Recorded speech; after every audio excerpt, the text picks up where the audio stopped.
Red Blue JD. I really like this one. I really like this one. This one is me. I love the sleeves. I like this. This may sound terrible to say, but it's a dress I thought that a fat girl could never wear, if that makes sense to you. It's the tears. I just never thought it was possible for a big girl to be so.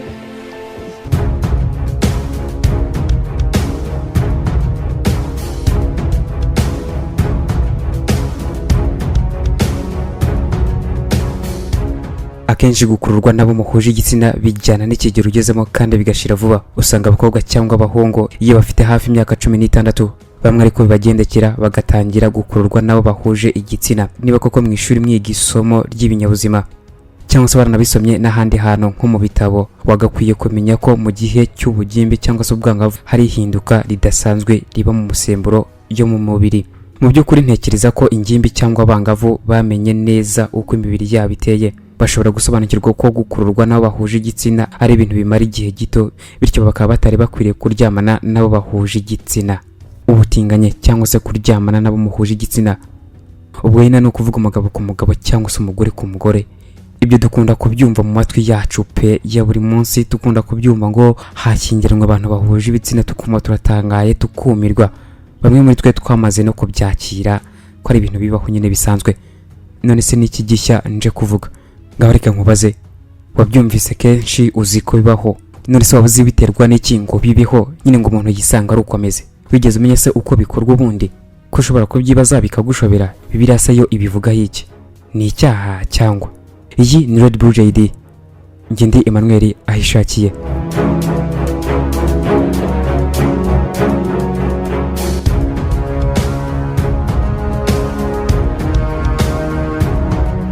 First, the ministers and the priest process in, and other members of the wedding party. Followed by the two witnesses, finally comes the couple, who may be accompanied by their parents. The bride and groom themselves are the ministers of the sacrament of marriage, and therefore it's appropriate that both are included in the procession as equal partners in marriage. Mu gitabo cya Isaya ibice 34 umurongo wa 16 handitse ngo, nimushake mu gitabo cy'Uwiteka musome, nta na kimwe muri ibyo kizabura, nta kigore kizabura ikigabo cyacyo, kuko Uwiteka ari ubitegekesheje akanwa ke, kandi umwuka w'akaba ari ubiteranije. Kubusanzwe Imana yaremye umuntu mu buryo yifuza ko agira umugore cyangwa se akagira umugabo, ariko batandukanye ku gitsina. Uko niko Imana yabiremye. Ikimenyemenye nuko Bibiliya ivuga ko buri kigore cyose kizagira ikigabo cyacyo, kandi ko buri kigabo cyacyo nacyo kizagira ikigore cyacyo. Biratangaje cyane ko wabona umugabo ashakana n'undi mugabo ndetse n'umugore agashakana n'undi mugore. Abo bagashakana bagakundana bakabana neza nta kibazo bafite, ku buryo banabyemera ku mugaragaro. Ibyo ntekereza ko ari inkuru mumenyereye mu matwi yanyu ya buri munsi ibijyanye n'ubutinganyi. Tugitangira kubyumva twumvaga ari ishyano riguye rwose, yewe biranashoboka ko turabona umuntu n'amaso yawe wemera ko ari umutinganyi. Usibye kubyumva wenda bivugwa nko mu bitangaza amakuru ahwihwiswa hafi aho ngaho atunga agatoki umuntu runaka bavuga ko ari umutinganyi, ndetse n'ahandi ushobora kugenda ubyumva wumva ngo umuntu ni umutinganyi. Izi nkuru rero zimaze kunyura mu matwi ya benshi, byatangiye kumenyerwa ari nako na benshi babarwanya karahava. Ubwo nibwo bakora icyo gikorwa cy'ubutinganyi bahagurutse bashaka uburenganzira bwabo, nuko bigiraho ibihugu bitandukanye ku isi bibemerera kubana ndetse bakanabasezeranya. Ibintu byaje gucika ahamwe mu madini yemera no kubasezeranya, nuko inkuru zibaye impamo, mbega biramenyerwa biremerwa rwose ko ari igikorwa kibaho kandi ko nta nicyo gitwaye, ari uburenganzira bwabo. Hari impamvu nyinshi zitandukanye zituma abantu bashobora kwisanga muri iki gikorwa cy'ubutinganyi. Harimo nko kuba abantu b'igitsina kimwe baba bafungiranye ahantu hamwe batabasha kubona ikindi gitsina. Urugero nko muri gereza, aha wenda abagabo baba bafungiye ahantu hamwe bikarangira babaye abatinganyi mu rwego rwo kwirwanaho, kuko nyine icyo gikorwa baba bakifuza. No ku gitsina gore nuko. Ikindi gishyirwa mu majwi cyane cyane ku gitsina gore ni uburyo abakobwa bakunda kwirirwana bareba ibikorwa by'urukozasoni rwa rukundo rwabo, baba bakundana basomana bya hato na hato, ngo bishobora gutuma bisanga muri icyo gikorwa cy'ubutinganyi. Mu buryo bwa siyanse ngo birashoboka ko umuntu ashobora kuvukana imisemburo ituma yumva adashaka abagabo kandi ari umugore, cyangwa se adashaka abagore kandi ari umugabo. ngibyo bituma kwiyumvamo umuntu utandukanye n'igitsina cyawe ahubwo wikundira uwo muhuje igitsina kuko ngaba ari we uhuje n'amarangamutima yawe. Ibi byagezeho abatinganyi bifuza no kuyobora igihugu yewe n'ibihugu bikomeye ku isi. Urugero, umugabo witwa Pete Buttigieg w'imyaka 38 kugeza ubu yashakaga kuba perezida wa Leta Zunze Ubumwe za Amerika, aho yemeraga ku mugaragaro ko akundana n'uwo bahuje igitsina. Iyi nkuru yanditswe na BBC, yandikwa kwa 15 Mata 2019. Iyi nkuru yakomeje ivuga ko uyu mugabo w'imyaka 38 kugeza ubu niwe muto winjiye mu bakandida bashakaga gutorwa wari kuzahagararira ishyaka ry'abademokrate mu matora. Abakandida ubwo barimo senateri Bernie Sanders w'imyaka 77 watsinzwe na Hillary Clinton ubushize. Mu kwiyamamaza kwe yibandaga cyane kuri politiki yo kugabanya intwaro mu baturage, ihindagurika ry'ikirere, uburenganzira bw'abantu b'amahitamo anyuranye mu bitsina bizwi nka LGBT ndetse n'ibindi byinshi bitandukanye. Bwana Buttigieg afite amateka meza yo kuba yarabaye umuyobozi w'umujyi wa South Bend ufite ibibazo mu bukungu maze ku gihe cye bukazamuka. Kuva yatangaza umugambi we wo gushaka kuyobora Amerika, abantu benshi batangiye kubimufashamo muri Amerika bakusanya amafaranga agera kuri miliyoni 7 z'amadolari y'amanyamerika. Abahanga muri politike bavugaga ko uyu mugabo yashoboraga gushyigikirwa mu buryo bukomeye n'abashakaga impinduramatwara mu bademokrate. Ubushakashatsi ku byo abantu bifuzaga bwagaragaje ko muri leta ya Iowa ndetse na New Hampshire bwashyiraga ku mwanya wa gatatu Bwana Buttigieg inyuma ya Bwana Bernie Sanders ndetse na Vice President Joe Biden. Ku myaka 29 Bwana Buttigieg yatorewe kuba umuyobozi w'umujyi wa South Bend, nubwo muri 2017 atatsinze ku mwanya yiyamamarizagaho mu buyobozi bw'ishyaka ry'abademokrate. Barack Obama wakoze ayobora Amerika yamwise inyenyeri iri kuzamuka. Uyu mugabo yemeje ko ari umutinganyi muri 2015 ubwo yashyingiranywe n'umugabo mugenzi we Chastain Grossman usanzwe ari umwarimu. Uwo ni umwe mu bemera ko ari umutinganyi kandi urumva urwego yaragezeho rwo kuba yakwiyamamariza kuyobora igihugu gikomeye ku isi cya Leta Zunze Ubumwe za Amerika.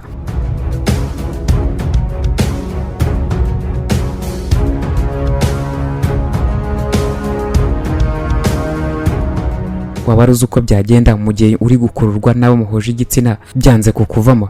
Niba wemera Imana, ukwemera ko Imana ibuza abantu bararikira abo bahuje igitsina kuryamana nabo, wagakwiye kwemera ko ari bibi cyane. Wagombye kumenya ko iyo mitekerereze ishingiye ku gitekerezo gikocamye kivuga ko abantu bagombye guhaza irari ry'ibitsina uko ribajemo, ariko abantu bafite ubushobozi bwo kwifata ntibategekwe n'irari ry'igitsina mu buryo budakwiye. Wagakwiye kubanza gufata umwanya ukibaza impamvu ushaka gukora imibonano mpuzabitsina ndetse nuko bizaba bimeze nyuma y'imyaka 20 uyikora. Icyo uzabasha kubona nk'igisubizo nuko bakora imibonano bahuje ibitsina bazaba birirwa kwa muganga basaba ubufasha kubera ingaruka byabagizeho. Ntabwo twashishikariza abantu kwigisha abandi, ahubwo dutera inkunga bumva bafasha kuryamana nabo bahuje ibitsina yo guhunga ubusambanyi bushingiye ku butinganyi, nkuko tubisaba nabumva bashaka kuryamana nabo badahuje igitsina ariko batarabyemererwa. Ese waba wari uzi icyo ugomba kuzirikana? Icyo ugomba kuzirikana cyo nuko buri munota hari abantu babarirwa muri za miliyoni baba bahanganye n'ibishuko bitandukanye byo kuryamana n'umuntu bahuje igitsina, ariko bagakomeza kwifata bitewe nuko bashaka kubaho mu buryo bahuje n'amahame anyuranye tugenderaho hano ku isi. Abagira irari ryo kuryamana nabo bahuje igitsina nabo bashobora kwigana abantu nk'abo niba mu by'ukuri bashaka kubaho neza bizihiwe mu buzima bw'iyi si. Ese haba hari uvuka ari umutinganye? Benshi bemeza ko nta uvuka ari umutinganye, ahubwo burya abayeho igihe kinini cy'ubuzima bwe ushobora kumuhamiriza ko ari byo kuyavutsa ari umutinganye.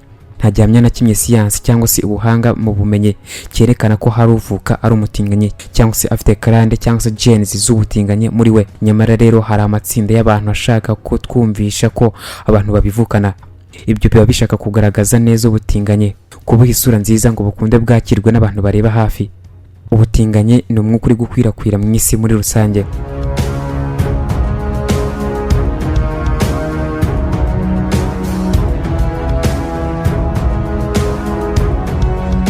Ese gukira ubutinganye birashoboka? Gukira ubutinganye birashoboka iyo umaze kwiyumvisha ko bushingiye ku burwayi kandi ko bugira ingaruka mbi zikomeye ku buzima bwa muntu ubukora. Birashoboka gukira ubutinganye kandi ntabwo buvukanwa, bityo akaba nta rwitwazo rukwiye gushyirwaho nk'uko bamwe babyitwaza ko bishobora kuvukanwa. Niba ushaka gukira ubutinganye urasabwa gutera intambwe ukagana kwa muganga hakwegereye ukababwira uburwayi bwawe. Bazagufasha ku buryo bworoshye kandi uzabona ko gukira byihuta iyo utaraba imbata y'ubutinganye. Gusa niba warabaye imbata y'ubutinganye bizagufata igihe kuko bizasaba no guhangana n'ingaruka mbi zitewe n'ubutinganye. ese umuryango umuntu avukamo waba ufite uruhare mu kuba uwo muntu yaba umutinganye? Umuryango umuntu yavukiyemo iyo wuzuyemo ibibi bitandukanye ushobora gutuma umuntu ahinduka umutinganye. Mbese nk'umuryango usanga harimo ugucana inyuma, adultery, n'ubusambanyi butandukanye, harimo ubusinzi, ibiyobyabwenge, harimo n'abantu bakoraga ubutinganye. Ibyo bibera mu maso y'umwana w'umwaka umwe kuzamura kugeza ku myaka 14, umwana bimwarekamo akabana nabyo. Ese amashuri cyangwa ahantu abantu babana ari benshi byaba bishobora gutera ubutinganye? Hari ubwo usanga ku mashuri hari abata ubuziranenge bwabo, bagatangira kugira inshuti bahuje ibitsina, bagakorana nyine imibonano, bagakora ubutinganye. Ubwo buzima iyo uwo muntu abukomeje mu gihe cyose ari ku ishuri biba bibi kuko bishobora kumwokama. Reka tuvuge tuti ababyeyi bari bakwiye kwita ku bana babo, bakamenya ibyiyongeso niba abana babo ntayo bafite, kuko hari igihe umwana yigira ikigomeke akokamwa n'ingeso utazi utamenye aho yazikuye. Ababyeyi bareke gukorera ibintu byose mu maso y'abana babo bato. Kabone n'uriya mwana w'umwaka umwe, kuko ibibi abonye bimwarikamo akazagira igihe cyo kubishyira mu bikorwa maze ukayoberwa aho yabyigiye.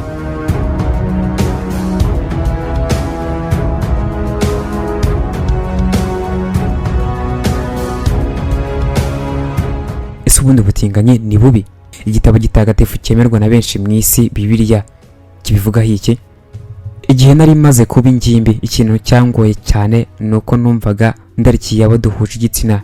Natekerezaga ko bizashira, ariko na n'ubu ndacyahanganye nabyo. Uwo yitwa David, afite imyaka 23, aho yari ari kuvuga ikibazo cye yifitiye. David ni umukristo wifuza gushimisha Imana. Ese ushobora gushimisha Imana kandi wumva ukunze abo muhuje igitsina? Imana ibona ite ubutinganye? Bibiliya ibivugaho iki?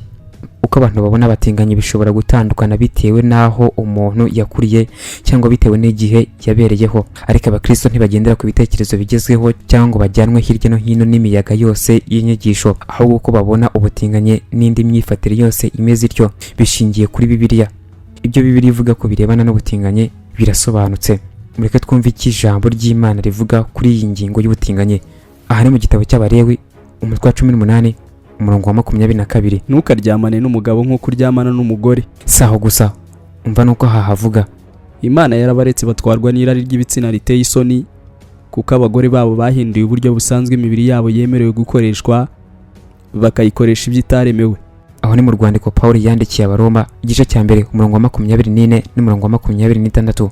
Ariko umva n'uyu murongo: ntimuyobe, abasambanyi, abasenga ibigirwamana, abahehesi, abagabo bakoresha iby'imibiri yabo itagenewe, abagabo baryamana n'abandi bagabo, abajura, abanyamururumba, abasinzi, abatukana n'abanyazi ntibazaraga ubwami bw'Imana. Aho ni mu rwandiko rwa mbere Pawulo yandikiye Abakorinto, ibice 6, umurongo wa 9 ndetse n'umurongo wa 10. Mu by'ukuri amahame y'Imana areba abantu bose, baba bagira irari ryo kuryamana nabo bahuje igitsina cyangwa se abadahuje igitsina. Ni ukuvuga ko buri muntu wese agomba kumenya kwifata kugira ngo adakora ibikorwa Imana yanga.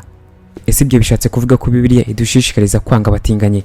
Ntabwo Bibiliya ibidushishikariza. Bibiliya ntishishikariza abantu kugira abo yanga, ahubwo idusaba kubana amahoro n'abantu bose uko baba babayeho kose. Ubwo rero ntidukwiye guserereza abatinganye, kubakorera ibikorwa by'urugomo cyangwa ibindi bikorwa bibi. Ese ibyo bishatse kuvuga ko abakristo dukwiye kurwanya amategeko ashyigikira ko abatinganye bashakana?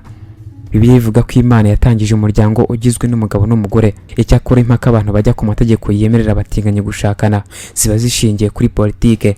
Bibiliya igira abakristo inama yo kutajya aho babagamira muri politike. Ibyo bisanga mu gitabo cya Yohana, umutwe wa 18, umurongo wa 36. Niyo mpamvu tudashyigikira amategeko yemerera abatinganye gushakana cyangwa se ngo bayarwanye. Was dating men at the time, and then Esther's profile popped in, and at first I looked and I was taken by her, but then I thought, oh, it's a lady. So we started chatting, and the rest is history. Kim is the most wonderful human being on earth. I've managed to make scrambled eggs. Amazing. Such a good housewife.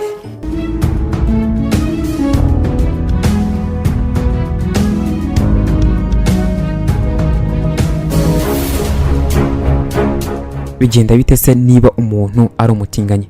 Ese ashobora guhinduka?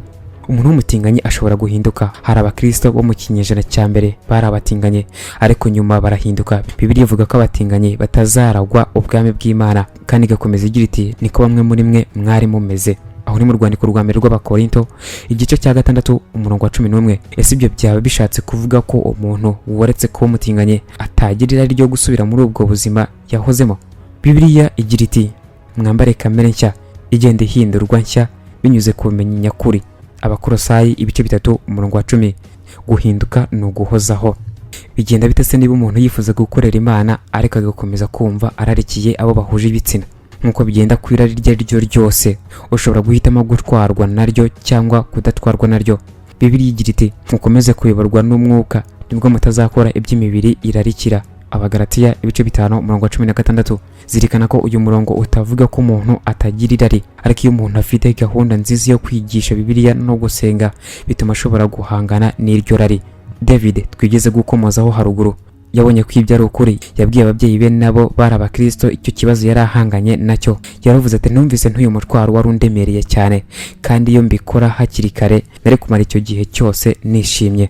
Iyo dukurikije amahame y'Imana tugira ibyishimo. Tuzi neza ko ayo mahame atunganye kandi ko ashimisha umutima kandi ko kuyakurikiza bihesha ingororano zikomeye. Impirimbanyi z'uburenganzira bwa muntu nk'uko BBC ibitangaza zavuze ko ibi byatumye abantu bafite indi migirire mu mibonano mpuzabitsina bahohoterwa kurushaho ndetse bajya no mu bwihisho bakihisha kugira ngo batababona. Mu bindi bihugu nk'u Burundi amategeko ntiyemerera gushyingirana abahuje ibitsina kandi ateganya igifungo gishobora kugira ku myaka 2 ku bakora ubutinganyi. Mu Rwanda ntabwo amategeko ahana abatinganyi ariko ntabwo anemera gushyingira ab'igitsina kimwe. Kurarikira uwo muhuje igitsina cyangwa se kwiyumvamo igikorwa cy'ubutinganyi ni igikorwa gikunda kumvikana hirya no hino abantu bakagifata mu buryo butandukanye. Gusa uko imyaka igenda ishira hari abagenda babyumva bakanabisobanukirwa, nubwo hari n'ababifata nk'ishyano kumva ngo umuntu abana n'undi bose ari abagabo cyangwa se bose ari abagore, cyangwa se kumva ngo hari idini ryashyingiranye abantu umugabo ku mugabo bikabera urujijo abantu bikabatangaza bakanzura bavuga ko isi igeze habi. Iyi ni Red Blue JD. Njye ndi Emmanuel ahishakiye.